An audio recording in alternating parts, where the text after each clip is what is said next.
What's up, YouTube? It's been a long time. Dave Fit here with a New Year's episode of the Croissant Diet.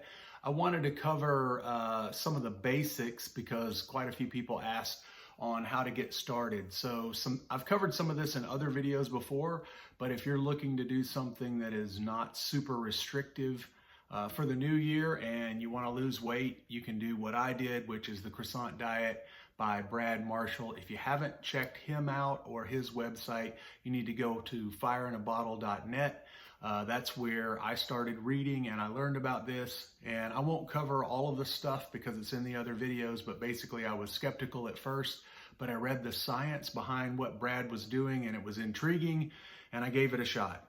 I didn't expect the results that I got. I've done a lot of different diets over many years. I've done keto before. I've had, decent results with keto. I feel good on keto initially, but I don't feel good long term. And I just, I don't know, restricting carbs for me is not pleasant. So for some people, I understand it. Some people don't tolerate carbs very well. Some people are stuck kind of in glycolysis. They can't get through the Krebs cycle. They can't get to the, they can't get very well through the electron transport chain. And so they're fermenting sugars and not producing a ton of ATP from it, and they make them fat. And I get it. I don't seem to have that problem with carbohydrates. If you are one of those people, if carbs are just a nightmare for you, then you can certainly do this diet that way. You can do a ketogenic version of the Croissant Diet. There's really only, in my opinion, two rules, and that is you need to eliminate polyunsaturated fat from your diet. So that's the first hard and fast rule. That's all vegetable oils, the 3 C's, the 3 S's. So you got canola, cottonseed, and corn. You got soy, safflower and sunflower. But any vegetable oil, just get rid of it. A lot of people ask, what about olive oil? Well, olive is a monounsaturated or mostly monounsaturated. It's about 10 to 12% poly, which is kind of the bad part, but it's mostly monounsaturated. So if you want to have a little bit of olive oil on this diet, I'm not going to say that you shouldn't, but I would not make it a staple. I wouldn't be doing it regularly. Don't go to a restaurant and start dipping your bread in olive oil and vinegar and, gorging yourself on that, because it's not going to be conducive to weight loss. The other thing is any vegetable oil. So some people are like, what about sesame? What about this? What about that? Just basically, if the oil is not solid at room temperature, like butter, you got to watch out for lard. So that'd probably be the exception. But if it's not solid at room temperature, don't eat it. So, and also you need to watch out for pork and chicken because of what they're fed commercially. They're loaded with polyunsaturated fat, up to 30% polyunsaturated fat. So, if I found a restriction in this diet, and if you've watched any of my videos before, you know that the diet's not super restrictive. But it's not a license to just eat whatever you want either at massive quantities. I did control my caloric intake. Initially, I ate above what was considered my maintenance calories. And some people are like, well, how do you lose weight above maintenance? You're always in a deficit when you lose weight. Let me just shout it from the rooftops. Even though I was eating close to 5,000 calories, I was in a deficit for a short while. And I have a theory on why that is because I tested my maintenance. I also know from years past about where it is. It generally has been, for me, at the time when I started, I was 253 pounds, which was too heavy. I liked to, or had stayed around the 235, 245 mark for maybe the last 10 years or so. And then I got up to 253 and I said, yeah, okay, this is too much. But really, even the 245, 235 was too much. I wasn't lean. I was leaner, but not like I wanted to be. So I started the Croissant Diet not expecting a whole lot. For the first 3 to 4 weeks, I was able to eat above my maintenance. And the only reason is because when I first started, the first couple of weeks, I wasn't tracking my calories. I was just kind of substituting or getting rid of polyunsaturated fat and eating a lot of extra saturated fat. And then but I kept a log of what I was eating. I just wasn't entering it in and figuring out the calorie totals. And when I went back and figured out some of those days, I was like, whoa, I can't believe I ate that much. And I think some other people may have done that too. Some people who said, yeah, I tried it and I didn't have success. And I'm not saying this works for everybody. I have known a couple people who, although usually when I dig a little deeper, I find out, well, yeah, I mean, on the weekends, I don't do it. And I will say this isn't a do it 5 days a week and then just go off the rails for 2 and then come back to it, because every time I've introduced polyunsaturated fat back into my diet, even for a meal or, call it a treat, if you want some fried chicken wings or some French fries or something like that, it was like immediate weight gain and then just stuck for like 10 or 11 days before I finally could get it going back down again. So I've done a lot of research into polyunsaturated fat and how harmful it is for you and how much it wrecks your metabolism. And Brad talks about a lot of different mechanisms for polyunsaturated fat and the saturated fat. The reason why the saturated fat revs up your metabolism and causes you to burn fat faster. But one of the things that I haven't seen, and I haven't caught up on his last couple articles, but is that polyunsaturated fat, it damages your ability to produce thyroid hormone, which regulates your metabolism. It damages your ability to transport thyroid hormone to the target location, your cells. It damages the receptors of the cells that are going to uptake the thyroid. So it basically breaks the thyroid functioning across the board. So what I think happens, and Brad calls this torpor, it's like going into hibernation. Your metabolism slows down. You're going to go to sleep for the winter, kind of thing. I think that one of those drivers is that your ability to manufacture, transport, and utilize thyroid hormone is greatly reduced with polyunsaturated fat. So if you're rolling along and you're doing well like I was, and I told myself when I started at 253 that when I got down to 220, I was going to have a cheat day. And people ask me questions like, why would you ever want to have a cheat day? Look, I'm not trying to say that this is the healthiest diet in the world. I've never said that. I do believe, though, if you get rid of polyunsaturated fat, you're doing yourself, you're moving yourself on the health spectrum way up. There's lots more things to do, and I've done a ton of them, and I do a ton of them. Some of my food choices, people criticize. They don't understand the reasons why I chose those foods. I have specific reasons besides the fact that I like them. But here's the thing. So when I started, my maintenance calories for me, and I tested it before I got going on this, I ate at this level for a week. Weighed myself at the beginning of the week, weighed myself. Some people say a week's not enough. I get it, but I've known where my maintenance is for a long time. So 3,200 was maintenance for me, and that checked out. So after I said that's maintenance, after the first couple of weeks of kind of binging on whatever and still losing quite a bit of weight, I started to stall. I wasn't losing weight anymore, and I'll tell you what my theory about that is, about the thyroid theory, in a minute. I've mentioned it a few times in comments.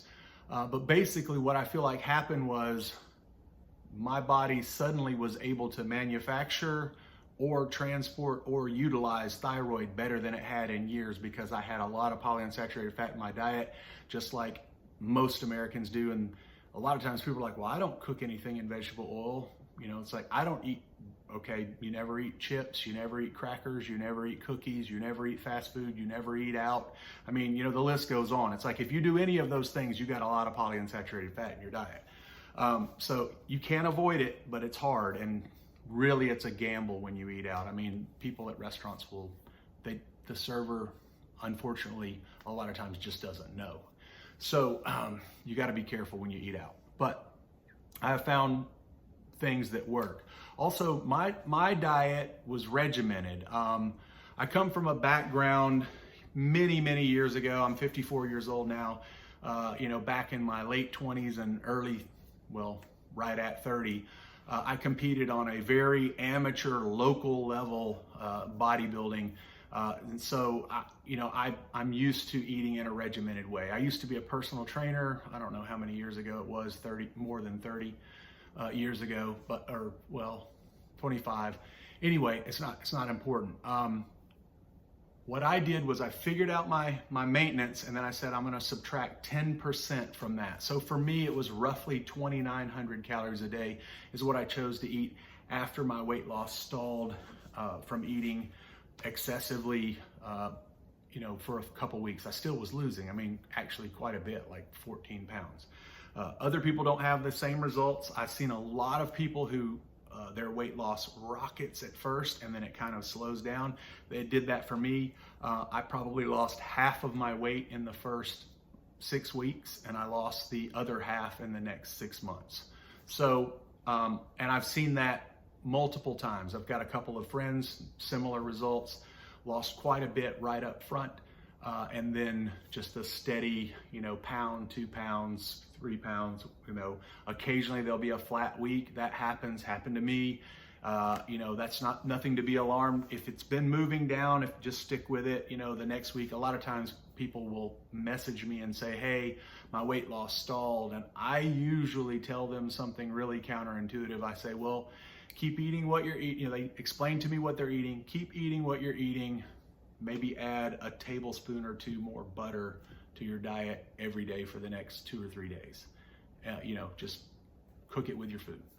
And they do, and they usually, almost always they message me and say, oh my gosh, I can't believe this. I ate butter and I started losing again. Like, yeah, it's crazy, I know. So also, I'm not doing the same thing that I did when I started anymore. I lost all the weight I wanted to lose.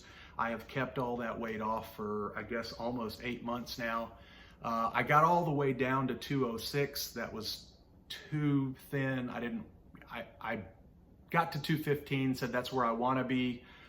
Said, well, let's see if I can get leaner. I did, but it was a cost. I think I started to lose some muscle mass and lose some strength. And even though I was leaner, I just didn't feel like I looked the way I wanted to look at 206. So I slowly climbed myself back up to about 210, and that's where I've stayed. I fluctuate a pound or two. I don't keep track of my calories every day, but I do still eat regimented every day. So I ate the same breakfast Monday through Friday, the same lunch Monday through Friday. Dinner varied every day, but it was roughly the same. I had so many ounces of protein, so much starch, some vegetables, every night for dinner. And then while I was losing the weight, I had a habit of eating a pint of Haagen-Dazs 3 nights a week. Since I've lost all the weight, I now eat a pint of Haagen-Dazs every night. And also my maintenance calories now are between, and they vary, and long-term tracking it out, it looks like it's about 3,500 calories a day. So I've got 300 more calories a day now that I can eat without gaining weight when I weighed 253 and I'm 210 now. So that's a plus. More food, happy life. At least for me anyway. So how do you figure out, and I'm saying this to the people who don't know where to start. If you're a person who already has an idea of where your calories are supposed to be, what calorie level maintains your weight, what calorie level you exceed it, you start to gain, and so forth. This isn't for you. This is for somebody to try and figure out, okay, well, I have no idea where to start. So for me, roughly 13 calories per pound of body weight was my maintenance, and roughly 11 and a half calories per pound of body weight was my target for loss. So you can start with those numbers. Now, I will say this: if you're not, I work out 3 days a week with weights. That's all I do. I don't do cardio or high intensity, anything else. Just standard, basic compound movements, the old squat, bench, deadlift kind of thing. I've been doing that for over 30 years, and I like it, although I do have, some injuries that I've managed to make better recently with red light therapy. That's for another video. But so you could start with 13 calories. Well, you could start with 11 calories per pound of body weight as a target and track it for a week. So multiply 11 times how much you weigh, get that number, that's your daily calorie number. Then what you want to do, what I always do is I say, I want 0.85 grams of protein per pound of body weight. And I think that's a good general rule for anybody, unless you're not exercising at all. And then you could get away with a little bit less, maybe 0.6. If you don't do any physical activity, you could get away with less. But if you do any physical activity at all, I would suggest you shoot for the 0.85.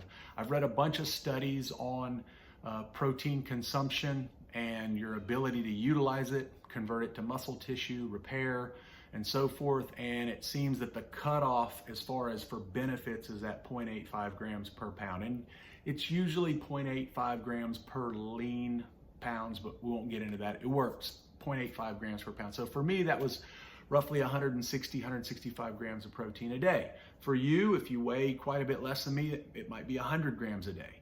But that's the first thing that you want to write down, that you want to know your grams of protein, because you want to make sure you're getting those in, because a lot of metabolic processes slow down if you don't have enough protein circulating in your system. Again, no vegetable oil. So you got to avoid foods that have it in it. You need to read the labels. If you can't figure out from reading the labels whether it has vegetable oil in it, then look at the ingredients, because a lot of times they don't have to list polyunsaturated fat. They have to list saturated, but they don't have to list. So if it says it has 9 grams of fat and it says 4 of those grams are saturated, I would immediately assume that the other 5 grams of that fat are polyunsaturated. And then you read the list and you see soybean, canola, corn, whatever, oil on the list, and it's somewhere high on the ingredient list, and yep, that's where that's coming from. It could be mono, but they don't tell you that either. If you see vegetable oil in the list of ingredients, don't eat it. I mean, just put it back. At least for this diet. You want to do another diet? Have at it. You can be a fruitarian. Who knows? I mean, there's a lot of stuff out there to do. I'm just saying, for those of you that want to try the croissant diet, where you can actually eat a cheeseburger, you can eat Haagen-Dazs ice cream. Again, if carbs are not your friend, maybe that's not the best ticket for you. But do I have to eat croissants on the croissant diet? No, you do not. I did have a croissant sandwich for breakfast Monday through Friday, every day. And mine was with 4, I think it's like 2.5 ounces of roast beef, a couple slices of cheese, occasionally an egg. My buddy Rob had a couple of eggs on his every day. So yes, eggs have some polyunsaturated fat in them, and people ask me about eggs all the time. I now eat 2 eggs every day. So, I want the cholesterol in the eggs. I'm actually looking for that. Plus I want all the other nutrients, the choline and the vitamins and minerals that are in eggs. That's why I'm eating them. And I like them too. So it's not hard. But if eggs aren't your thing, you don't have to have them. You don't have to have a croissant either. I don't eat croissants anymore. Because once I lost all the weight, I decided that I wanted to lower my total fat grams that I was eating, and I wanted to raise my carbohydrate intake. I know, shocker for all the carb haters in the world that will, tell me that I've got a fat liver, or, whatever they're going to tell me. Anyway, and they're wrong. But it does affect some people that way, not me. So here's the deal. You got your protein grams per pound of body weight. Gets real easy after this. You're at 0.85 multiplied times your body weight. Punch it into a calculator. 0.85 multiplied times how many pounds you weigh. That's how much protein per day. That's also how much carbs, and that's also how much fat. It's like, now you're like, wait a minute. Your macros are the same. Well, not really, because you're actually consuming quite a bit more fat, because fat has 9 calories per gram. whereas carbs and protein have 4, roughly. If you want to get scientific, there's a little bit of variation of that. That's just the general rule. Here's the thing about studies, and I just want to say a quick thing about this. All of these these PubMed studies on diets don't control for hardly anything. They control for one thing. They run a study, and the people are like, they want to do a saturated fat study, like to see whether saturated fat is good or bad, and they have a diet that has a bunch of polyunsaturated fat in it. It's like, well, you can take that study and just throw it away because it's worthless if they didn't control for polyunsaturated fat. I don't care if they raise the saturated fat, but they left a bunch of poly in it. If you leave a bunch of poly in it, it ruins the study. And it's the same thing for all of these things. Like if you feed somebody constantly, feed a mouse a bunch of fructose, and their liver, turns into this big fatty cylinder. It's like, did you give the mouse any protein, or did you give them any carbohydrates, or did you give them any fats, or did all you do is just give them straight fructose? So you got to be careful. You have to read the studies, not just the abstract. You have to actually look at the control and what they did in the study. And if you do, you'll see that there's things in the studies like, okay, well, they came to this conclusion, but they didn't control for X or Y. So, I get people out there that say this won't work or whatever. And I'm living proof, and probably somewhere in the neighborhood of, last I counted from the people who've reported to me the weight loss, between about 20 people, it's been about, I want to say, maybe it was more than 20 people. I know the total weight loss right now is approaching 1,500 pounds between the people who have done it, that have reported to me. And there's a lot more people out there that are doing this than just me. People have went to Brad's website and, they've done it on their own. There's places on Reddit and other places where people talk about this stuff, and people do all kinds of variations. But again, you don't have to eat croissants. They're not required. It was just the name Brad gave the diet because he modeled it after the way the French ate back in the late 60s, early 70s. He noticed that they were all rail thin, and they ate a lot of saturated fat, and they ate a lot of flour, and they ate jams, and they ate sugar. Like they had all this stuff in their diet. And I said, when I looked at that along with the other studies he posted, I said, wow, this just sounds like you can kind of eat a relatively normal diet. Now, I say that because polyunsaturated fat is in everything. If it's in a package, I'm not talking about beef that's wrapped up in the frozen. I'm talking about if it's on the aisles and it's in a package, you flip the label around, you're hard pressed to find something that doesn't have polyunsaturated fat in it. So the easiest way for me to do it was, for my lunches, I cooked up ground beef, mashed potatoes with butter and cream cheese. For breakfast, I had my croissant with my roast beef and my cheese. And, for dinner, I had starch protein cooked in butter, and that's how I did it. And you can do it the same way, but you can use that guide. You can take your weight, multiply it by 11. That'll give you a good starting point, unless you're one of those people who know you need a lot more calories. If you're younger, if you're extremely active, if you have a whole lot of muscle mass, you might have a number like a 13 or a 14 that is a weight loss number for you. I'm approaching a 16 now at my lower weight as far as how many calories I can eat per day. I think it is a 16. Maybe it's not. It was 14 and a half. It doesn't matter. The 11 and a half number is solid. You can start there. Here's the thing. I've got a bunch more videos planned. I haven't done any in a long time. We were selling a house, building a house. I've got a 2-year-old. All excuses are equal. I just didn't feel like doing videos because I had so much else on my plate. But I'm doing one now. And so for those of you that want to get started on the Croissant Diet, I wish you the best of luck. Please subscribe if you're interested in the other videos that are coming up. I have had, I want to say a half dozen requests for one that is specific to women. So I'm going to do one that's more targeted that way. And I mentioned in some of my comments, my mom has done it. And she lost a bunch of weight and is doing great with it. My buddy Rob lost over 50 pounds. My buddy Doug lost somewhere in the neighborhood of 30. and he's lean, he's got abs now. So happy with the results. This is the key thing about this diet for me. The other ones that I tried, I lost weight. I didn't recomposition. I didn't wind up at the end of it lean, and I did with this. And so I like the effect. So I still don't eat polyunsaturated fat now. I avoid it like the plague.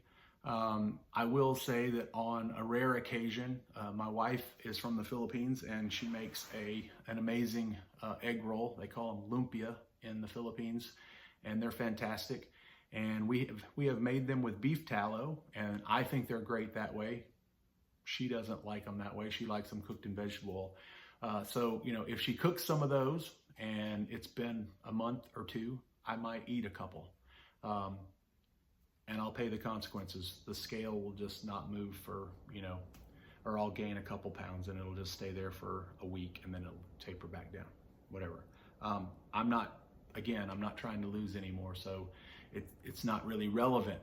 But I wouldn't say that would work while you're trying to lose. If you go out and eat a basket of chips, and salsa at the Mexican restaurant on the weekend, while you stick rigidly to this during the week, you will have very poor results. But you can eat beef, you can eat lean chicken. Chicken breasts are fine. I eat plenty of those. You can eat lamb, you can eat butter, you can eat carbs. There's a lot of stuff. You can find any macronutrient or any subset of that macronutrient and find somebody that'll tell you there's a health consequence to eating it. And they can show you proof. And the proof is probably good. I mean, you can eat vegetables, and then you look at Dr. Gundry and he talks about the lectins that are in all these vegetables. You can eat carbohydrates, and you can talk about, the fact that the starches can, give you endotoxins or gut permeability or whatever, and there's probably some truth to that. And I eat a lot less starch now. Most of my carbs now, and shocker, but 350 to 400 grams a day for the last 8 months. Most of it comes from simple sugar, lactose and milk, fructose and juice, orange juice primarily, and straight up sugar that's in Haagen-Dazs ice cream. So quite a bit of my carb intake every day, at least 250 grams of it's simple sugar from lactose, fructose, and sucrose. So not recommending that if you're trying to lose, though. Mine was a lot lower, 160 grams total per day while I was losing the weight. And so from 253 down to 206, and then I climbed myself back up to 210, and that's kind of where I've stayed. Anyway, Happy New Year to all of you. Hope 2022 is a lot better than 2021. We certainly need it to be, and God bless. Well, and I'll see you in the next video.